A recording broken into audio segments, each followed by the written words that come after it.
Welcome back. Interest rate का ऐलान होगा, शरह सूद में इजाफा होगा, ये बात तो यकीनी है, लेकिन इसके बाद कराची स्टॉक मार्केट कहाँ खड़ी होगी, इसी हवाले से इस वक्त प्रोग्राम में हमें ज्वाइन कर चुके हैं शहरियार भट्ट। माहिर देखिए, इसको समझने के लिए मैं आपको थोड़ा सा पीछे लेके चलूंगा। हमने देखा कि स्टाफ लेवल एग्रीमेंट हमने आईएमएफ के साथ साइन किया है 30 जून 2023 को। जी उसके बाद पाकिस्तान स्टॉक मार्केट में हमने काफ़ी एक बड़ी रैली देखी। मार्केट ने 49,000 इंडेक्स भी टच किया, तकरीबन 7,000 पॉइंट मार्केट में इजाफा हुआ।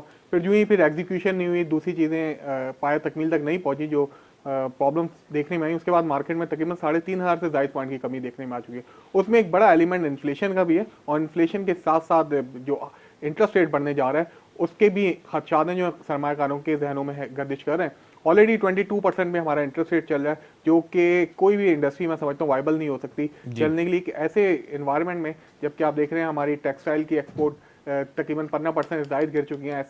SME का जो डेटा आ रहा है वो कंटिन्यू डाउन साइड के ऊपर है। तो बहुत मुश्किल है कि पाकिस्तान स्टॉक मार्केट या फिर जो इंडस्ट्री है वो यहाँ पे सर्वाइव कर सके। और जब इन्फ्लेशन बढ़ रही है कंटिन्यू, और अनफॉर्चुनेटली गवर्नमेंट इसके ऊपर रोकने में नाकाम रही है अभी तक, तो उसके बाद जब इंटरेस्ट रेट बढ़ेंगे, अगर मुझे पर्सनली तौर पे लग रहा है अगर 100 बेसिस पॉइंट मार्केट यहाँ पे अब्जॉर्व कर चुकी है, अगर 100 बेसिस पॉइंट से ज़ायद इजाफा हम देखते हैं तो मार्केट में यकीनी तौर पे इसका दबाव देखेंगे। अच्छा शरिया साहब, ये भी बताएं कि सऊदी प्रिंस पाकिस्तान नहीं आए।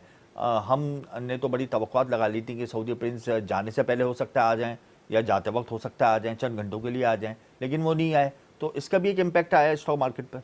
जी, यकीनी तौर पे अगर आप पाकिस्तान के मौजूदा हालात देखें कि जो हम डिफ़ॉल्ट की सिचुएशन से बाहर हैं, उसके बाद आईएमएफ के प्रोग्राम में हमने ज्वाइन किया, उसके बाद जो हमें जो सबसे ज़्यादा उम्मीदें थी वो हमारे दोस्त ममालिक से थी, जिसमें सऊदी अरेबिया सर फहरिस्त है। और सऊदी अरेबिया ने हमसे प्रॉमिस कर रखा है कि ऑयल रिफाइनरी एक लगाएंगे हब की साइड के ऊपर। फिर इसके साथ साथ $8 बिलियन की बातें हो रही थी कि एक फ़ंड तश्कील दिया है सऊदी अरेबिया की जाने से, जो पाकिस्तान में मुख्तलिफ सेक्टर्स के अंदर सरमायाकारी करेगा। और ऐसे वक्त में जब वो एग्जीक्यूट होनी थी चीज़ें, सरमायाकारों ने उम्मीद लगाई हुई थी, SIFC का भी क़याम अमल में आ चुका है, आपको इल्म है। तो फिर हुकूमत पाकिस्तान ने कोशिश की कि सऊदी अरेबिया की जानिब से पाकिस्तान आए प्रिंस और कुछ ऐलान करें, लेकिन आ नहीं पाए वो। लेकिन वो अनफॉर्चुनेट हो गया कि वो नहीं आ सके।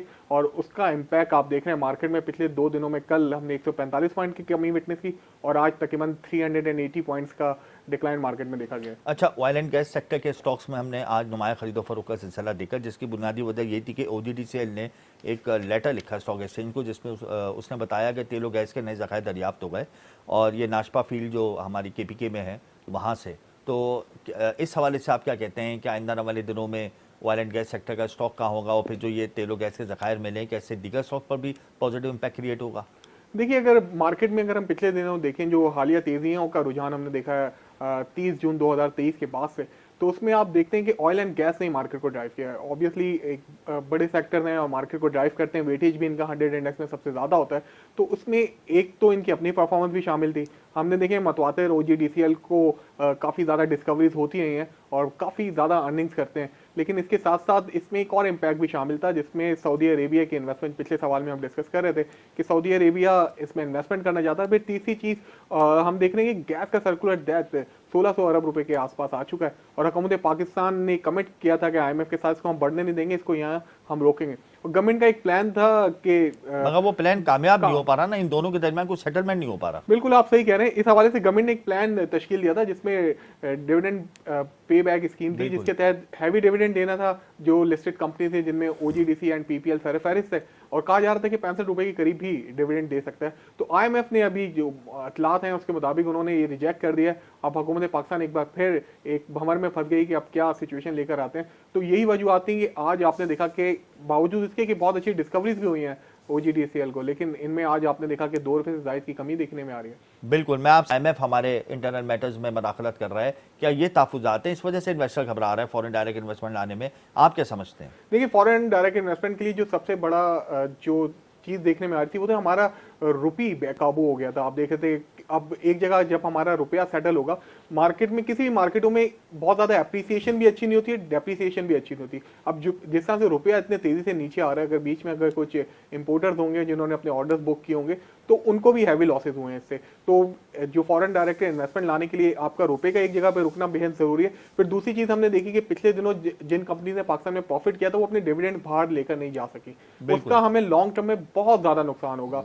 उसका अंदाजा आपको आने वाले सालों में होगा। अप्रोक्सीमेटली $1 बिलियन हैं जो हमने डिविडेंड की मद में देने मल्टीनेशनल कंपनीज को, जो एक साल से हमने नहीं दिए। एट द एंड मुझे ये बता दें शॉर्टली कि कराची स्टॉक मार्केट को फ्यूचर में कहाँ देख रहे हैं? चैलेंजेस हमें बहुत हैं, थोड़े से कम ज़रूर हुए लेकिन फिर भी चैलेंजेस हैं, कहाँ पे देख रहे हैं? एक्टिव क्लाइंटेल तो तेज़ी से कम हो रही है, फिर भी मैं यही कहूँगा कि 100 इंडेक्स की पोजीशन का बेहतर रहेगी या फिर तनज़्ज़ुली रिकॉर्ड की जाएगी? देखिए आने वाले दिनों में पाकिस्तान स्टॉक मार्केट कैसे परफॉर्म करती है, इसका बड़ी हद तक दारोमदार एक तो हमारे रुपए के ऊपर है कि एक जगह मुस्तहकम हो जाए, और गवर्नमेंट ने जिस तरह से अपनी पॉलिसीज इस्लाहात लेकर आए उसको जारी रखें। इसके साथ साथ जो स्मगलिंग और दूसरी चीज़ें उनको भी जारी रखना बेहद ज़रूरी है। फिर इसके साथ साथ हम देखेंगे मुल्क में इन्फ्लोज आना बेहद ज़रूरी है।